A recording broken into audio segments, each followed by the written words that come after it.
मालवणमधील राजकोट किल्ल्यावरील छत्रपती शिवाजी महाराजांचा पुतळा कोसळल्याप्रकरणी ठेकेदारावर गुन्हा दाखल झालाय।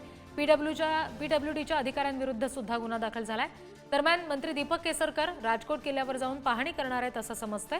छत्रपती शिवाजी महाराजांचा पुतळा कोसळल्यानंतर शिवप्रेमींनी प्रचंड संताप व्यक्त केला आणि याच पार्श्वभूमीवर आता मंत्री दीपक केसरकर राजकोट किल्ल्यावर पाहणी करणार आहेत असं समजतंय। प्रतिनिधी उमेश बुचडे सध्या आपल्याशी जोडले गेलेले आहेत। उमेश, दीपक केसरकर आज पाहणी करणार आहेत असं समजतंय, काय नेमक्या प्रतिक्रिया सध्या या सगळ्या संदर्भात उमटताना दिसतात?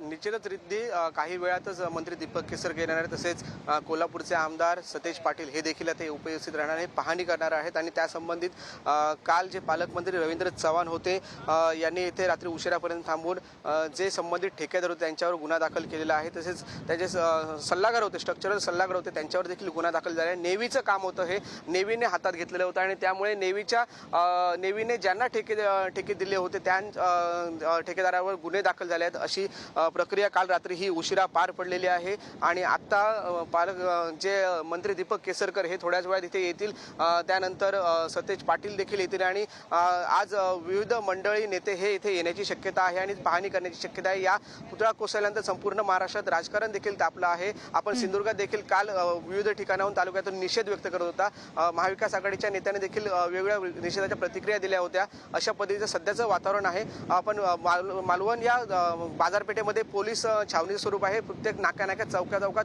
पोलीस तैनात करण्यात आला। आज दहीहंडी उत्सव देखील आहे, पण सध्याच्या परिस्थितीत आपण मालवणमध्ये पोलीस छावणीचं स्वरूप आलेलं आहे एकंदरीत आणि थोड्याच वेळात इथे दीपक केसरकर येथील सतेज पाटील हे दाखल होणार आहेत असं एकंदरीत आपल्याला दिसत आहे। जी निश्चित उमेश, धन्यवाद दिलेल्या या सगळ्या तपशिलांसाठी। या सगळ्या प्रकरणानंतर पुढारी न्यूजने काही प्रश्न उपस्थित केलेले आहेत, ते नेमके प्रश्न काय आहेत ते आपण बघूयात।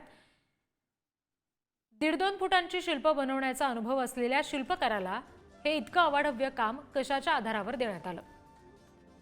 पुतळ्याचं त्याच आकाराचं मातीचं शिल्प बनवून त्या मातीच्या मॉडेलला कला संचालनालयाची मान्यता होती का?